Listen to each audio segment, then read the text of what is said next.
I'm Mark Seifter. And I'm Linda Zayas Palmer. And this is Arcane Mark.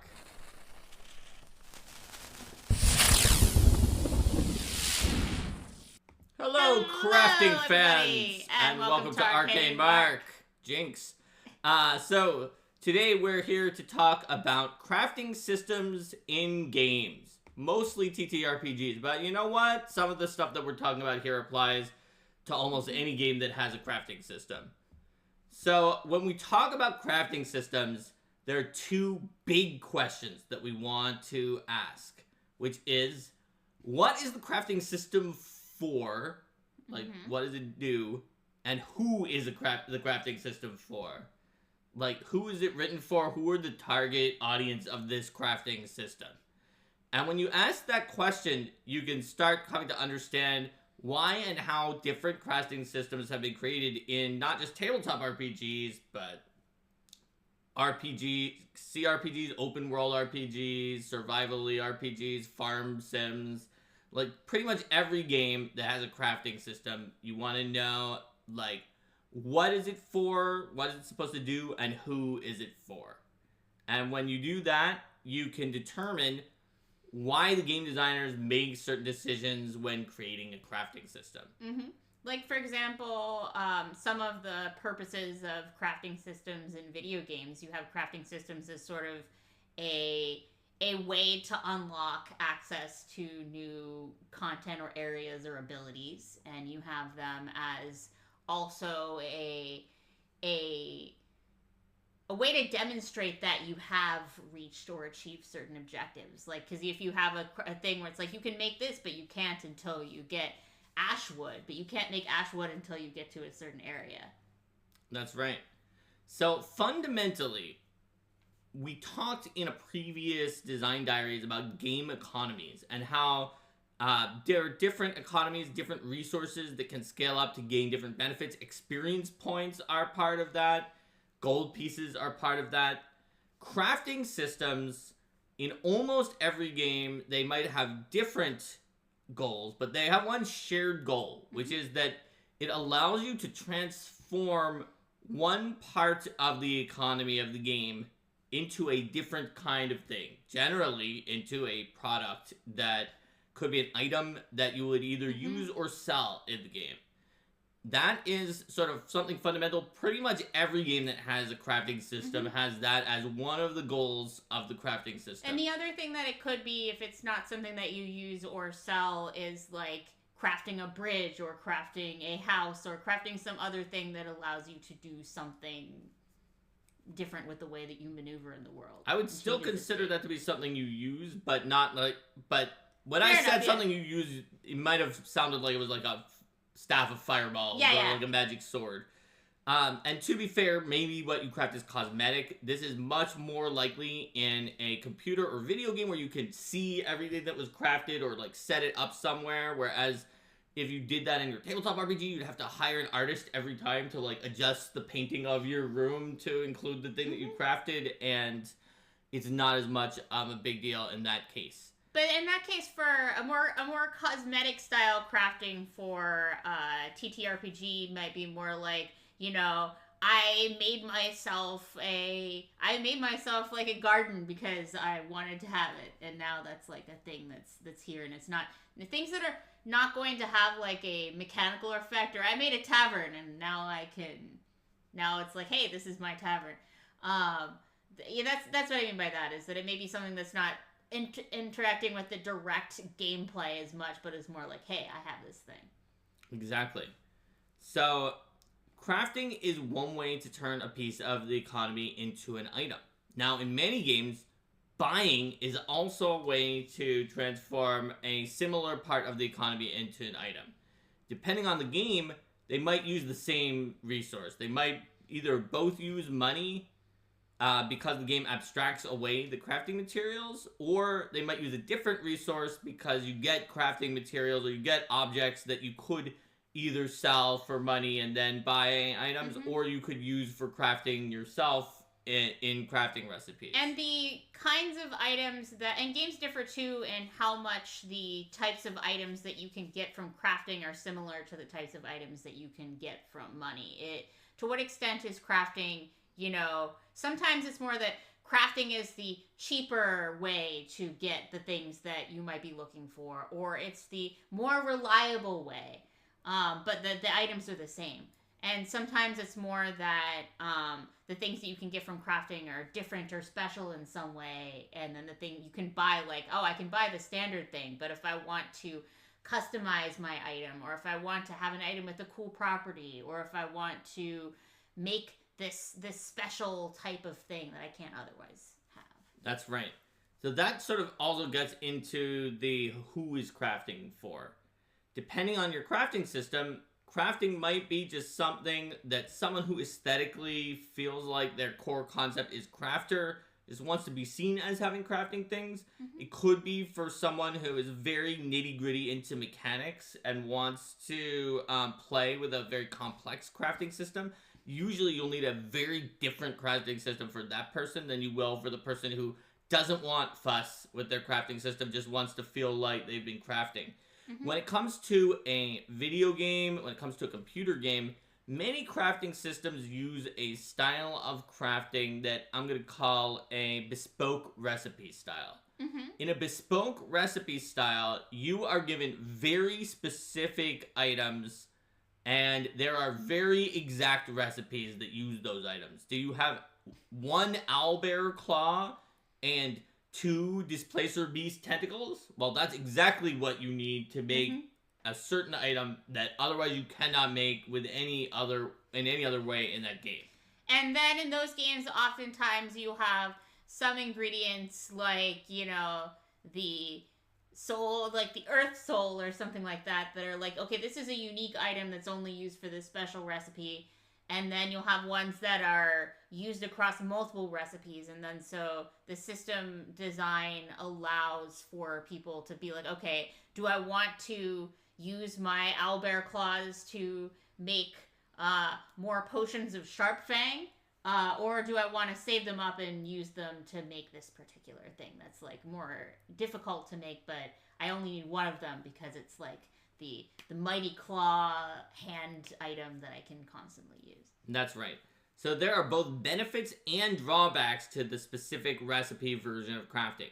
One of the benefits is that it makes the world feel very vibrant and it makes everything seem like it makes sense, especially if it's like, okay, these owlbear feathers made an owlbear cloak of owlbear feathers. It's like, okay, I know exactly why I got this. I can picture in my head where the parts are going.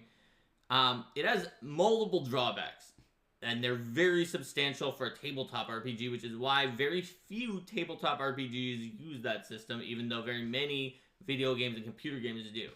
One of the disadvantages is that it needs to be encyclopedic. You need to make a ton of these things.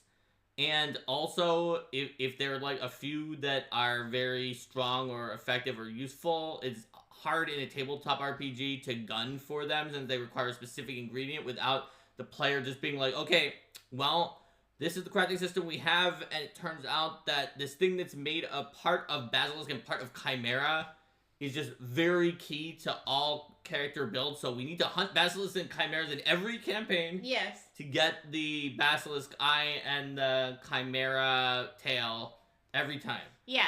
There's one more, though, that I want to say, which is the biggest one, which is it's highly inextensible. It means if you create new monsters, they probably don't contribute to crafting unless you also create new magic items. And for a GM who wants to just get the book and have the content and doesn't want to have to homebrew a ton, they might want to sometimes, but they don't want to have to. This is actually a huge problem with that for a tabletop RPG. Yeah. Sorry, I wanted to do my straight. Yeah, Kojo was talking in the chat about those recipes end up being sources of quests. Sometimes you have to go find an owlbear claw. I think this gets into something that is where you can use specific ingredients, but you don't have to use them for everything. Where you might have, say, certain plot-relevant recipes or things like that that say, okay, most of these things you can just buy what you need, yada, yada, yada, but you need an owlbear claw to finish this specific thing that you're doing. And then the GM can introduce that as, okay, there's a quest to get this specific thing in order to finish this specific. So this is a good transition, because rather than being part of the recipe crafting, I want to move into quest crafting, which is a different style of crafting that is used in some tabletop RPGs. Quest crafting, which is, it's not always a quest, but it's either like a quest or it's some kind of a subsystem or a special activity, is used in a variety of RPGs in order to deal with crafting. One of the benefits of these sort of quest craftings is they, compared to recipe crafting and some of the other ones we'll get into later, they tend to be some of the most customizable, and they make you feel like you're doing something that hasn't been done before. One of the issues is that we had someone earlier on, let me scroll up in the chat, who was saying that in their group, they just, it was Garland, I think, they wanted to be smooth in and out, not a minigame into itself. Crafting absolutely is a minigame into itself. If your group doesn't want to spend time on crafting, this is the wrong thing for you. However, if you have a group, this is why you need to know who it's for, who loves quest crafting, this is going to be great. Examples of things I would consider quest or subsystem crafting is some of the, and by the way, they don't have to be complicated to be quest crafting. They could be one that has tons of rules for how the different crafting, you kind of combine things and then reference multiple tables. Tons of rules, but still only a few pages, but a lot of technical stuff, and then you do some quests, or you build up enough money to buy it, plus a few quests, like Fabula Ultima's crafting system that Linda's crafting class could do, where you like determine like the damage and the scope and the amount of time, and then you do a few things that have to be like special ingredients that you quest for, and some that just based off of the basic money. It could be something like dynamic item creation, the quest crafting style item creation system that I created for Pathfinder 1st Edition based on conversations with my own group for what was lacking in the Pathfinder 1 crafting system. More in a moment on that when we get to other kinds of crafting systems.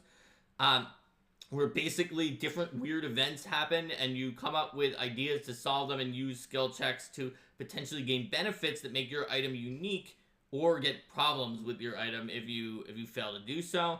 You can also have the very simple end of this scale, and by simple, I don't necessarily mean easy to run because it puts a lot of burden on the GM to figure it out, but like Blades in the Dark with crafting, where it's just like, okay, yeah, do a clock, and then you craft it.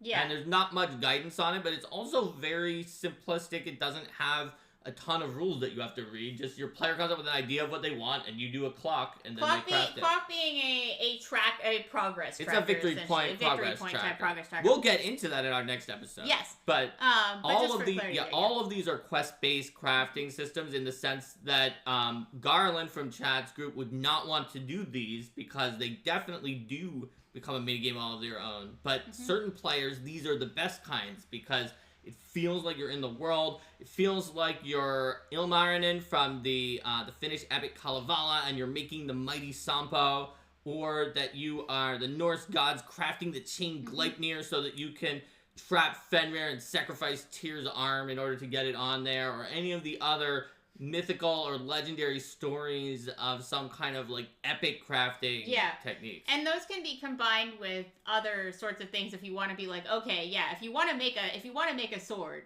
you can just make a sword. But if you want to make the sword, then you have to go on a quest for these legendary materials. Yes, and in some of those kinds of systems, they actually use a system. They use a crafting system that we'll get into next. I'll just call it generic crafting system for make a sword, and they only use the quest crafting system for something interesting.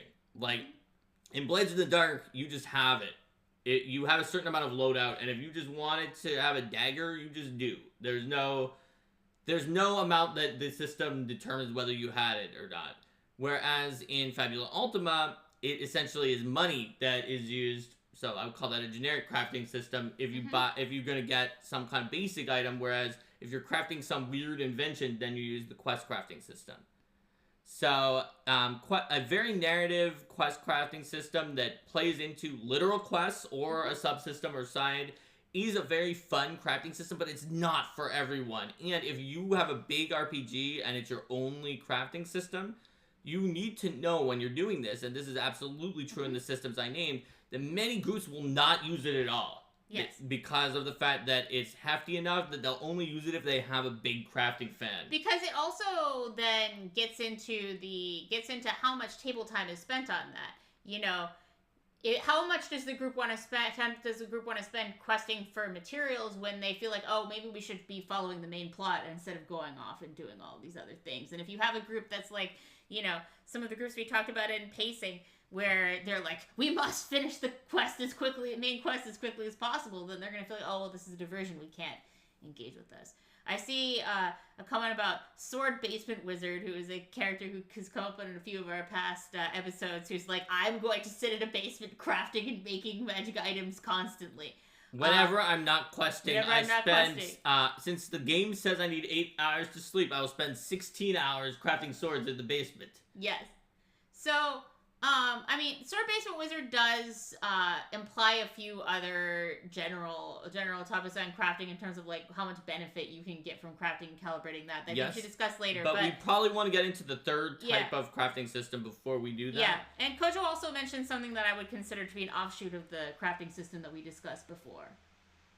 The sort of farming mining aspects when you have to gather like large numbers of resources. Those are often used in recipe-based crafting systems, but they can be used in generic crafting systems, the third and final kind of crafting system that we're about to discuss. Yeah.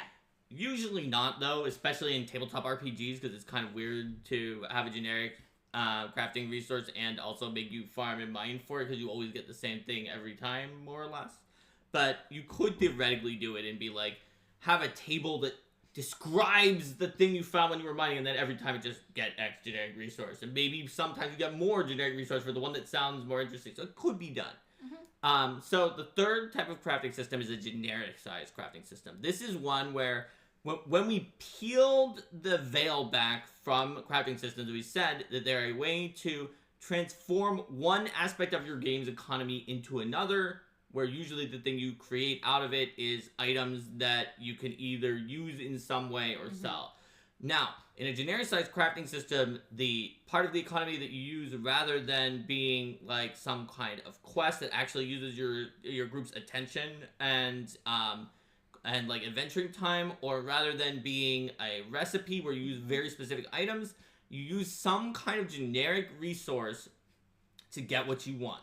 Typically, the generic resource is like some combination of pure money, a generic crafting resource, like magia orbs or whatever that are like used for making any magic thing. Or Starfinder has the universal crafting material that you can just use to craft anything. And the one that's usually combined with some of these, time, which could be a soft or hard resource in your game. So let's give an example of how Pathfinder 1, a game that I like a lot, and so much that, you know, I became a game designer and left my PhD because I like Pathfinder 1 so much. I'm saying this because I'm about to tell you that Pathfinder 1 has perhaps the worst crafting system in any role-playing game that I've seen that has a crafting system. And the reason why is because it sort of took a previous crafting system and then and generally Pathfinder 1, it took things from 3.5 D&D. Nearly everything it did that adjusted 3.5 D&D was either a small or large benefit. The crafting system is one of the few places in the entire RPG where it was just a total fail in adjusting it, and we'll see by analyzing it in this way how that happened. So let's talk about should we talk about what the 3.5 crafting system did? Yes, we have to start by talking about the 3.5 crafting system. So the 3.5 crafting system took two resources from the generic economy and turned it into magic items. First, it took the resource of, or I suppose it took three, right? It took money. It took money, but much less money than the actual item cost, half the price, which crucially is equal to the sale price in that system. So it's not really a cost compared to other ways of getting the item because it actually saved you money. It actually was really making you money. it also took time. A soft resource, because of what I call soft versus hard resources are. Soft resources are something that in your game system, it's possible that you have an infinite amount of, and that the GM is not being told that they need to keep track of. Now, time is not always a soft resource. In some game systems, there's a very specific amount of things you could do in between adventures. Blades in the Dark, which we'll get into next time, is an example of a game system where you have a very, very specific amount of things you can do during your downtime. And so every time you did something using that time, it's an opportunity cost. You could be getting down your stress. You could be doing something else. All right? But in 3.5 and in Pathfinder 1, time is a soft resource because it's very possible you're playing Kingmaker and there's 3 months before the next adventure, or maybe there's only 1 day. Therefore, a soft resource is basically not a cost. It's a cost in some campaigns, but not others. Yeah. It cannot in a working crafting system be used as the limiting factor if it's soft. Then 3.5 had one more hard resource, experience points. Now, was it a good idea to make a system that converted experience points into money using a soft resource? Probably not, especially in a system where being underleveled made you get more XP, so you would eventually catch up for it.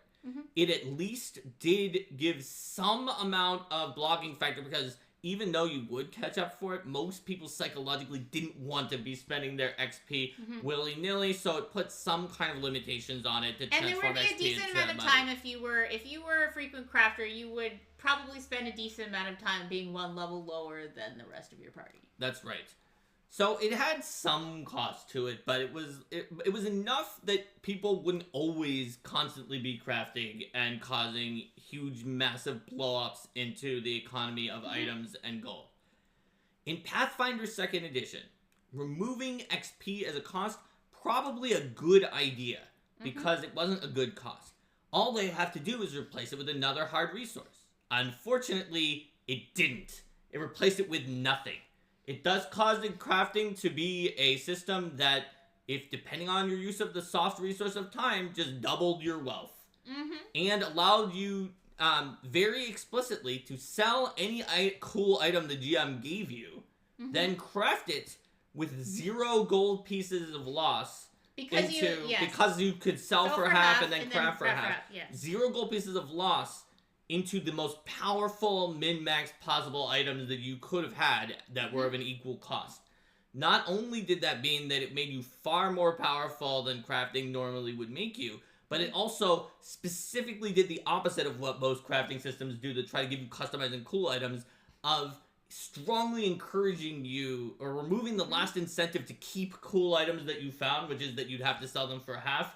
And caused items to become homogenized and boring as possible. So everybody would then get, sell all the cool things, and then you get the big 6, the things that are going to boost your core attributes and abilities and give you the, important number go up by 1. Yes. Or other very powerful items that were so powerful they could actually stand side by side because they were kind of game-wrecking in their own right. Like pre-errata Staff of the Master. So this is how Pathfinder 1st Edition's crafting system became one of the worst crafting systems in any tabletop RPG, even though it is an amazing RPG in general and a big step up from 3.5 D&D for the most part. Now, other genericized crafting systems don't do it that way necessarily. Also, it is possible to use a soft resource like time as the only bounds on how you make a hard resource like money, as long as your RPG is very, very consistent about how you do that, and is very, very clear to the GM that this soft resource could eventually become a very valuable hard resource, and to keep a little bit of track of time, while also making sure that the amount you get is very low. So that it never outpaces doing adventures, and it makes you think, oh, well, if I just sat here and did crafting, then I'd make so much more money. Crafting swords in my basement, why am I ever adventuring? So, let's move on to Pathfinder 2nd Edition's crafting system. It actually is, like Pathfinder 1, also a soft resource into hard resource crafting system. You transform time into money. However, Pathfinder 2nd Edition has established a transforming time into money formula, which is the earned income table. That's how much that time is worth for a character of that level. as long as they can get a task of that level. Crafting became then a way to always perform a task of the maximal level, assuming that you're trying to make a high level item, whereas people who are earning income might not have a job of their level, especially if they are not in a settlement that is high enough level to support jobs of that level.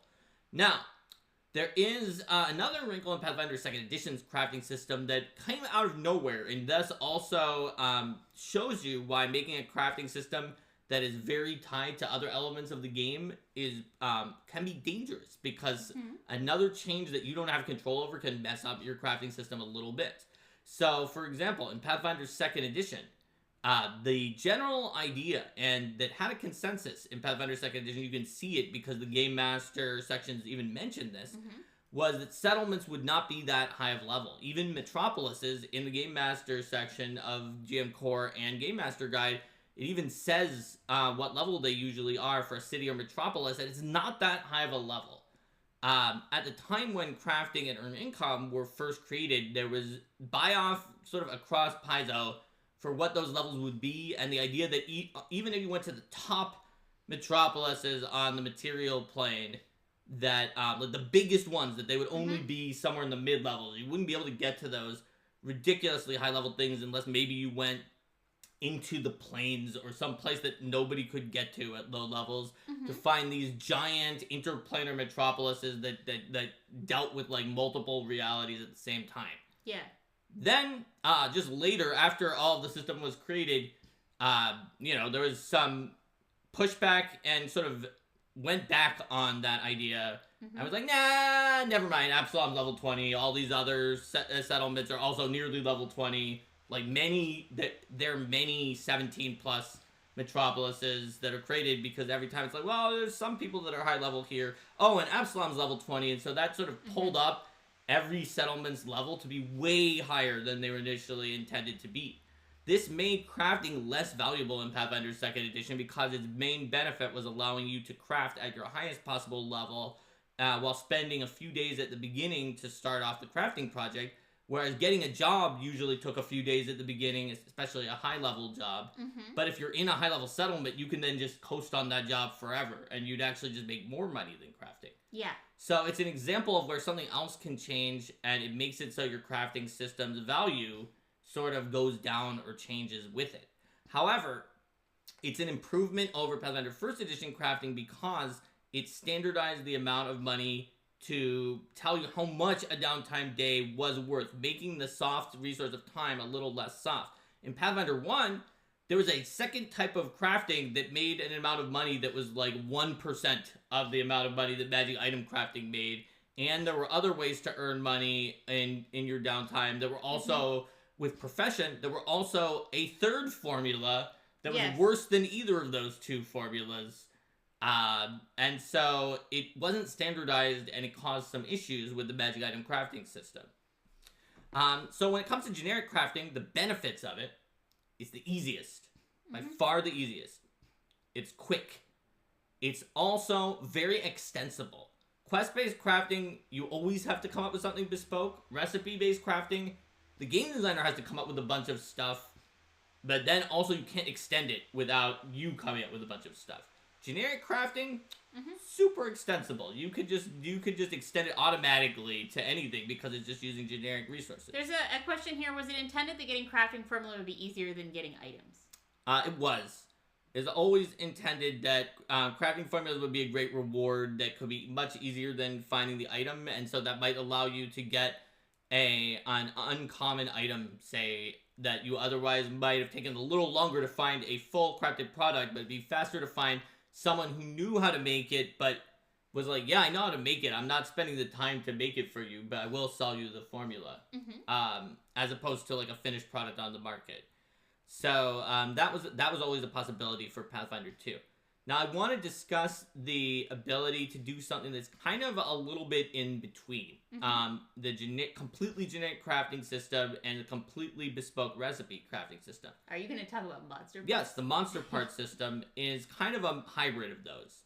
It is theoretically not a recipe based because it's infinitely extensible, but the way that it becomes not generic is that you collect parts from monsters, but instead of like a universal resource like in Starfinder or some other RPGs that are a universal crafting material, you instead gain a monster part crafting material that specifically uses Pathfinder's trait system and other sort of ways of determining things from monsters to put some traits and aspects on the parts. So if you defeated a monster with fire special abilities or the fire trait, then those parts are fire and can be used for fire imbued properties. If that means if you invent a new fire monster, or we do one at an Arcane Mark like workshop, it'll automatically be the case in the monster parts crafting system from Roll for Combat in Battles of the Bestiary that you can use it to make fire items because there's a rule that says that. So you can't just use items from any monster to make a fire-based item, but you can make a fire-based item with anything that has the fire trait. Right. And if you want to make a slashing item, you look for creatures that have a slashing attack. So then the parts then have a list of properties that they can be made, and things that they can be made into. It's like, okay, yeah, I could use this part to make like a perception item, or like something with the slashing weapon, or something that deals fire. And so different monsters will have different property sets, but there's a limited list of things that they could do. Correct. This is my attempt to have my cake and eat it too. Because there are other crafting systems with monster parts, and they're usually recipe based, where they're like, kill the owlbear specifically to get this owlbear cloak. And so I think that there's a significant amount of benefits there. However, unlike a pure genericized crafting system, which is usually simple, is not simple because you do have to keep track of, or you have to figure out like some properties of the monster to in order to determine what you're going to be able to refine. And it can have some of the some of the features of the like specific crafting system, and that you might be like, okay, well, you know, we do need to hunt more fire monsters in order to make this particular thing, for example. So there's some comments in chat, it looks like. Kojo wonders if the settlement changes would lead to Treasure Vault and Grand Bazaar. No, those would have existed either way. In fact, Grand Bazaar would actually be even more important of a book if settlements were lower level, because having a book that shows, even in a lower level settlement, there's going to be a few higher level items that are sprinkled throughout, and having a book that shows what some of those are is actually exceptionally valuable. Whereas if the settlement is already level 20, then the main value is uncommon or rare items that you can't just get unless you go to the specific shop. But if you are running a home game in Pathfinder, you can lower the levels of settlements. Yeah, absolutely. And if you do, then that creates some changes that would generate some of the effects that Mark was talking about. Since the items are uncommon and rare, Grand Bazaar is already working just great because it has very few common items. But you could make a book like that with common items if you had lower level settlements where some of the items were higher level. Also, it's Sidney Warlock said, time is only a soft resource if you aren't raiding Shaika's domain for crystallized time grains. Yeah. So I guess I want to at some point talk a little more about the grinding aspect of certain crafting systems. Yes. Why don't you go ahead and talk about that? You've played more hours on grinding crafting systems than I have. Yeah. So I feel like grinding-based systems work better in a sort of like video game context than they do in a tabletop RPG, because in a tabletop RPG, like, everybody's sitting together, everybody having a good time, like, you're not going to want to go back and be like, okay, let's get 10 rat tails by fighting these kinds of rats. In video games, though, those kinds of grinding-based quests, those kinds of grinding-based systems are, you know, they do pad out the length of the game and sort of rely on the fact that people are like, oh man, if there's a 10% chance I get this drop, then it's going to feel exciting when I get this drop and when I eventually bring things together. So, like, they create kind of a push and a pull where it's like, where the player can choose to customize the difficulty level based on how much grinding they're willing to do as well. Where you might say, okay, I could make my character more powerful now if I go ahead and I fight for 50 rat tails up front, or I could collect the rat tails naturally as I go through this region, and then I won't have all the power up front, but like it's probably going to be more fun to go through. So they can be used to let players, or I can say, I'm just going to run straight through it. I'm not going to bother with the rat tails, and things are going to be more difficult. Yes, absolutely. If I decided to do that. So grinding based is another way that you could name recipe based crafting systems. I chose not to because I felt that it was like a little bit derogatory sounding. I wanted to give a more neutral name for it. But it is one of the criticisms of recipe-based crafting systems is that we kind of got into when we said, oh, you're going to have to kill a basilisk and a chimera every time, is that they can be grindy. Yeah. Well, I'm talking more about, like, when it's like, I need to mine for 50 ores or whatever. Like, a lot of these because I was thinking about what Kojo was saying, and some of them that are, like, the numbers are high, and you can't just get a basilisk or a chimera, you need to get a large number of them, and usually it's going to have like some randomness factor or about whether or not you get it. Is this ore going to produce copper? I'm playing Stardew Valley. How many copper ores am I going to find in the mine as I'm going down? Well, here's the issue. If the basilisk eye that you only get one of for some reason, the chimera tail is needed, even if it's only one, for an item that is crucial for all characters to have. Yeah. Then you still need to grind multiple fights of them in every campaign because you have more than one character. Yes. So that is a definite criticism of recipe-based crafting systems, I would say. Also, Kitsune Warlock is wondering whether he can get money for his vampire lore in a settlement. You can. That's probably what Gabriel Van Helsing uses to get money. Right? He's like, I know everything about vampires. I will be your consultant. In case if you think you're being attacked by vampires, I can tell you whether it's actually vampires or something that's not a vampire, and how to proof your settlement for vampires. Like, that's a use of vampire lore. Rico says, what about the changes between magic items between Pathfinder 2 playtest and release, the choice of quality versus runes, and the narrative of reforging your family sword to increase quality instead of enchanting? So that is something that doesn't really affect the crafting system per se directly. It's more a part of the magic item system, because either way you were going to wind up crafting it using the same in-game resources. I personally preferred the quality, which became a variant role in the Game Master Guide. It's not in GM Core because a lot of the variant roles didn't make it in.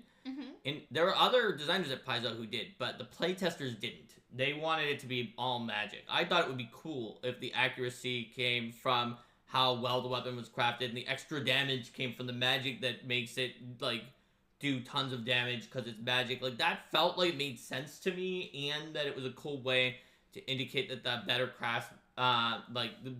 craftsmanship was important in making the item better. Even so, like, there's a little bit of narrative of better craftsmanship, like when you're making the items and putting the runes on, but now it's like more about runes.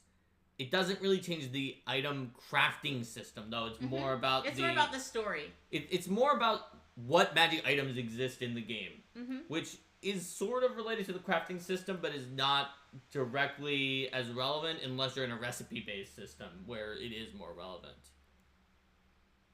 And Rohit mentions the automatic bonus progression rule. Yes, I definitely like automatic progression rules as well. That was another thing that the playtesters in Pathfinder 2nd Edition did not like, which would be automatic progression, where you get certain critical bonuses without needing to go ahead and buy magic items to achieve them.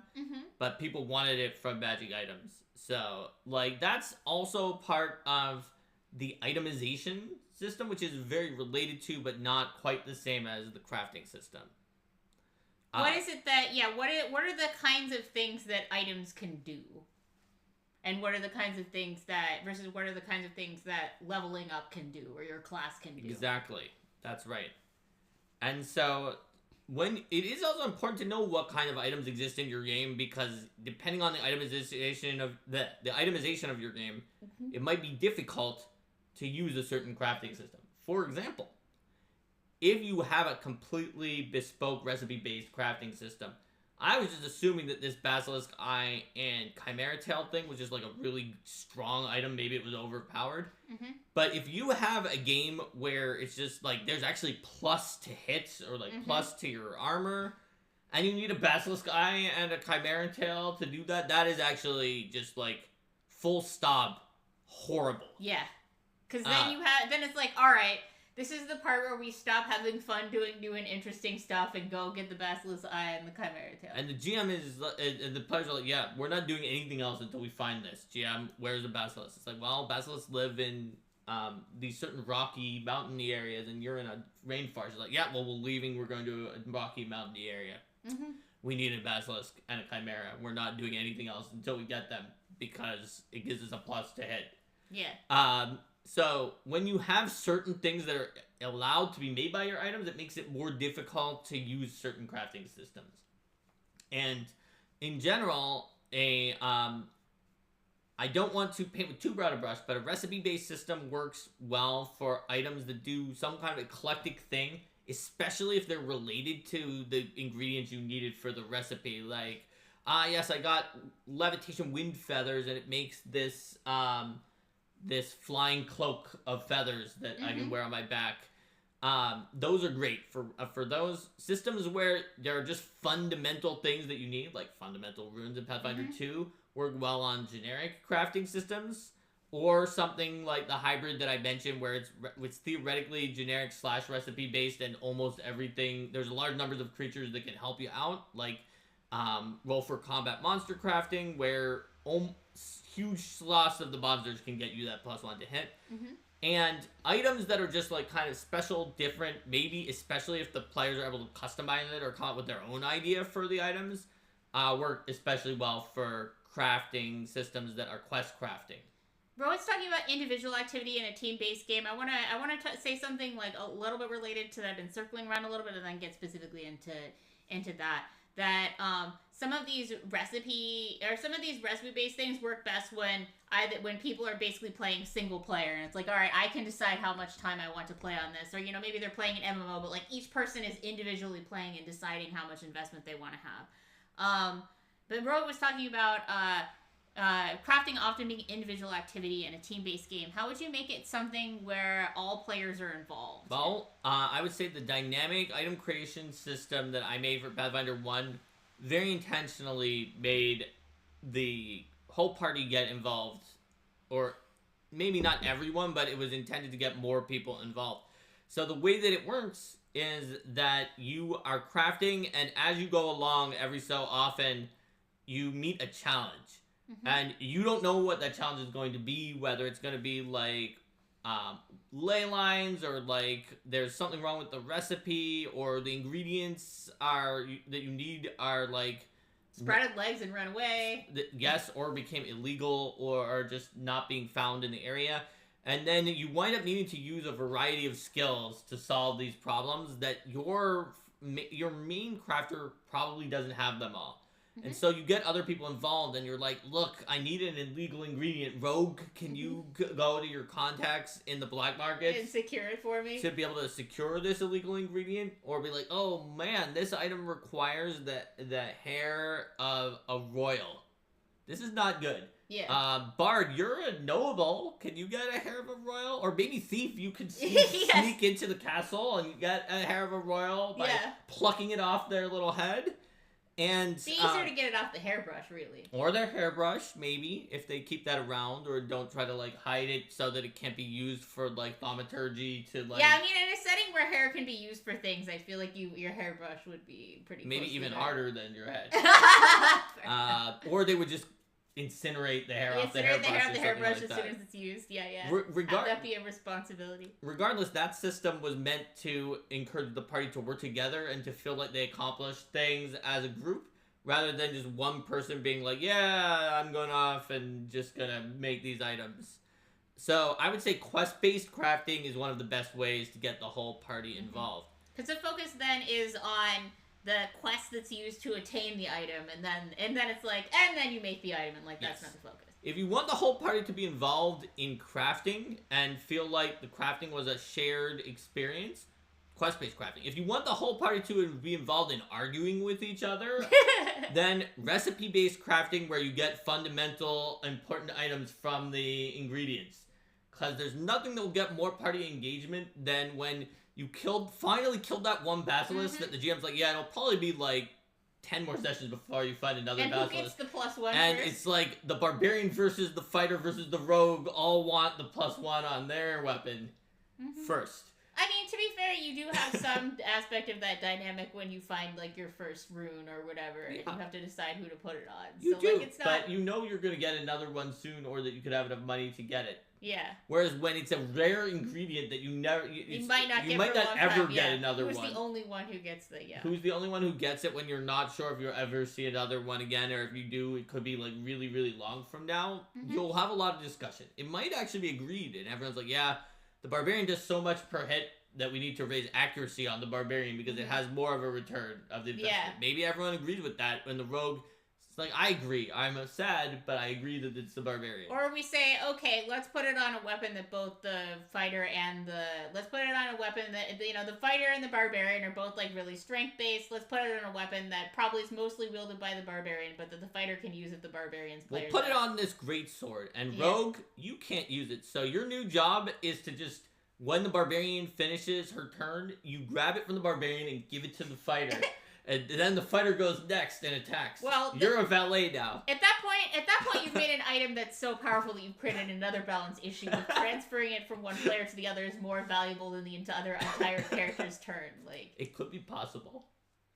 You shouldn't make items. If it was like an item that was like +1 striking greatsword, so that it went from like 1d12 +4 to 2d12 +4 with 1 higher accuracy, it's possible that it would be worth it for them to grab it from one person, give it to another person, and then attack once instead of using their 3 actions on something else. Fair. Fair. Anyway, I hope that taking this kind of a deep dive analysis, peeling back the veil around crafting systems to look at the fundamental innards and how crafting systems are a way of transforming one type of resource and one type of economy into a different, and possibly more than one type together, into a different economy, has been helpful in understanding why different crafting systems are the way they are, and their advantages, their pros, and their cons. Sometimes there will be crafting systems that just seem like they have a lot of upsides, but they may have hidden detriments. Sometimes crafting systems just are on purpose more powerful because they're intended to make crafting a highlight. And yes, you're foolish if you're not crafting in this system because they provide you great benefits. And sometimes crafting systems are used more as a means of filling in gaps, where it's like, oh yeah, you know, here's the things that the system will generally do. If you want to do something else that's special, craft to make that happen. There's also some amount that people, I didn't get into this as much, but when we asked who's it for, if it's for people who are very simulaty, I don't like to divide everything into narrativists, simulationists, and gameists, because I think that everybody is some amount it's reductive. It's not really true that you divide things completely into any of those, and there's some elements where if you ask someone, they might consider a certain decision to be like, no, that's definitely gamist. No, that's definitely narrativist, because people can't agree on even what those exactly mean. But there is some amount of realism / verisimilitude that is often considered simulationist when you split it in that 3 ways. And some crafting system people, some players do want it where it was like, I know how long it took to make a full plate in the real world, and I want the crafting system to take an equal amount of time, and that can cause you to make some interesting decisions for crafting systems that may not be to the benefit of any of the other aspects. And for example, the Roll for Combat crafting system with monster parts completely ignores that with the monster parts. It abstracts it away. In fact, time, the soft resource of time, is not even used. It says, you have time to do this. It was like, you've been working on your items throughout the idea is you're always kind of touching them up every day. And so whenever you get the new monster parts that were enough to level the item up, then it was considered that was the day you made the breakthrough. So overnight it happened, and when you do your next daily preparations, you have the benefit. Yeah. Time is just not a resource in that one, because it's not... you already are keeping track of so many different kinds of monsters. Those were the rate limiting steps, and time became not one of them. But it's definitely far away from that perspective of, I know how long a full plate makes. This is how long it took to make a full plate, and so I would like it to take this amount of time to make a full plate. And in that kind of sense, you could have something where it's like, okay, yes, you know, it is dramatically cheaper to make a full plate yourself than it is to buy a full plate on the market, but like, are you really going to spend as much time as it takes to make a full plate armor? Right. So Rohit says that it liked the classification system of crafting because it explains why they hate different types of crafting for different reasons. Oh, there you go. There you have it. Well, hopefully there's one type of crafting that you'll like and that you can figure it out based on some of these classifications. It might be a hybrid of between some of these. It might be a lighter version of one of the three. Mm-hmm. And Scott points out time itself is also an abstraction, which is true. Yes. Everything is an abstraction, and we only find meaning out of it by making our own. So, and by telling stories. Well, it at least helps. Mm-hmm. So, Linda, do you have any more crafting divisions or... No, I think that's a solid division. notes? Unless there was anything else that you wanted to discuss with regards to deciding how much power to give crafting, but I feel like we've talked about that incidentally throughout. Yeah, I think that it just depends on what you're doing, but the pitfall that Pathfinder 1 gives you to avoid is that you need to make sure you understand how much each resource can be converted into, and especially if it's a soft resource, you want to make sure it's not a lot, which it was in Pathfinder 1, compared to the amount of money you make in an adventure, and you want to give the GM some warnings of be like, look, time is a soft resource, it's the only thing that backs this. If you give ridiculous amounts of it, expect that it will throw things off, but it's low enough that if you don't give absurd amounts of it, it probably won't be a big problem. And I think that sort of also gets to something that's fundamental with a lot of types of design, is making sure that the incentives and expectations that the actual mechanics have are what you communicate to the GM when they're running the game. So you're not going to be like, a few people might decide to do crafting, whatever, and then crafting is like clearly far and away the most powerful thing, and if you don't use crafting, then like what? Make sure you give the correct incentives. Yes. If you make a recipe, tell the GM what the incentives are. If you make a recipe-based system, especially if it has crucial items in it, you are incentivizing your players to stop doing everything else and go find the monsters that are needed for those items. That you might want that, because maybe your players have always been ones that you have to lead around by the nose, and you would, but that there are some players who are like this. It sounds contradictory, where they're upset about railroads. They want a sandboxy game, but when you actually give them a sandboxy game, they're like, I don't know. That they don't know what to do. And and they just seems like they don't like anything, but really what it is that maybe the system you're using didn't have the right incentives. So if you do have a system with very crucial items that have recipe-based crafting, that can help those players who want a sandbox game but don't have their own impetus be like, oh my gosh, I need a basilisk eye. So they don't necessarily want A goes to B goes to C, but if you give them like the entire ocean, they're like, what direction do I go? And what they're looking for more is like, you could start at would you like to pursue A, B, or C? Here's some things that come up that you could pursue, or like what kinds of things, an engagement. Sometimes even if you try to give them 3 plot lines, those players are like, no, I think that's a railroad. I want a full sandbox, but they still don't know what to do. But with recipe-based crafting, if they're aware of it, then that automatically can be, therefore they're the ones who brought it up. They're like, okay, I want to go after a basilisk or a chimera, because we need it to make this crucial item. Yeah. Because I find, like, at that point, it's like,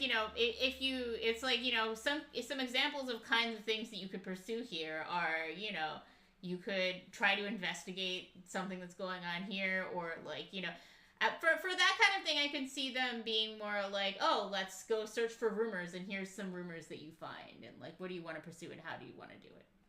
Yes. Unfortunately, and I'm not trying to make these players sound like they're problematic or they're trying to be intentionally contrary. There are sometimes players who, if you give them the rumor when they look for it, they're like, this is basically still a railroad. They have like a very low bar for something that they consider to be a railroad. But yet also at the same time have trouble doing those self-motivated things, and a crafting system or an RPG system of certain kinds that have certain incentives in the system itself can still help them. For instance, it doesn't have to be crafting. If you have an RPG system that says that every time you explore a hex that you get some kind of special exploration point resources, that might help that is used in a different way than experience points or gold, that might help make those players decide, let's explore hexes because I want to get this resource. Generally, and we talked about this in the economies video a lot, the economies of your RPG are carrots, and they should be used to incentivize the behavior that you or your players, it doesn't just have to be you, like, puppeteering people. It could be just that the players want to be incentivized to do. I see. Did I miss a discussion of skill points as a hard resource? I would think of skill points often serving a function more as, like, a prerequisite. Yes. Than something that you expend and use. They're not a resource unless you actually, like, lose your ability at crafting when you, every time you make an item.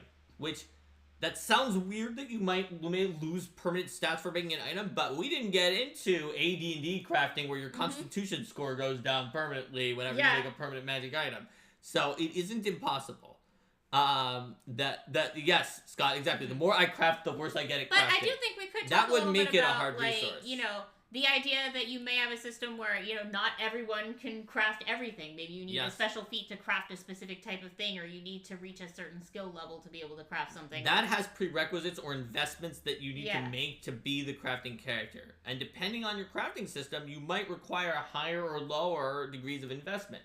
For example, the base Pathfinder 2 crafting system, you're going to want to invest in the crafting skill, which also has benefits for identifying constructs and certain other things that you might want to do.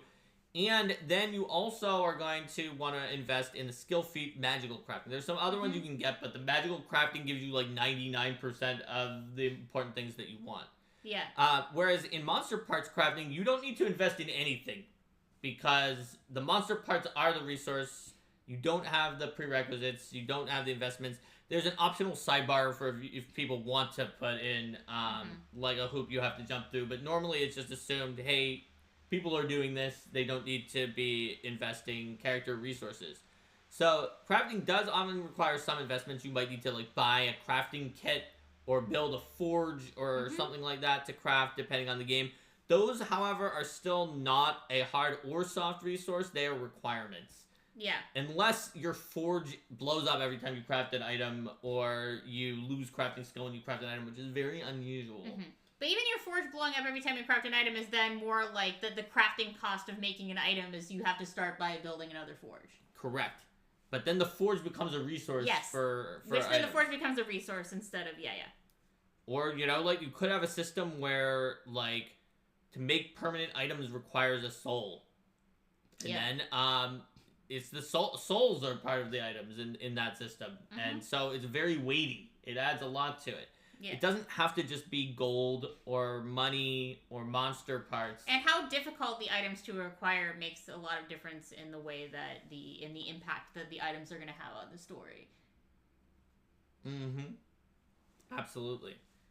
So, but that is a good point and is a good question to ask about where does the investment in resources to become a crafter come into the mix? And is it one of these types of resources we mentioned? And if it's a system where, you know, where crafting is the society, so crafting is vital, like every group really should have a crafter, you know, are you going to run into a situation where people are like, ugh, our party really needs a crafter because there needs to be a crafter, but I spent all these resources in being a crafter and now, like, I'm not as good at all the other things. Yes, that can be a big issue in systems where crafting is very, very powerful, like extremely powerful. There's not another way to do it, and it also is appropriately costed with a lot of your resources. Is that then it feels, for some players, it might feel not good because it's like, wow, my character is actually just kind of only about 75% as good as the rest of the characters in the party, but I crafted for all the party. So together, if I wasn't here, they'd all be 75%, but now they're at 100 and I'm at 75. Yeah. And some players love it and are just they're like, look at me, I'm the support character. But it's not even that because they're worse at being the support character in play. In play, It was like, out of play, they made items. Some people are like, yes, this is great, look at my armor that I made for you, it saved your life. But even some people who love playing support characters actually don't like the idea of their character being much weaker while giving incredibly strong items because it doesn't have it in play, it happened out of play. You can see situations like that where there are characters that can sometimes provide their benefits and not come to the adventure. There was one time in Pathfinder First Edition where my alchemist character, due to the fact that there was like it was necessary to do some like underwater shenanigans, and my character couldn't do much underwater, and we had limited ways to get water breathing, so he just didn't come.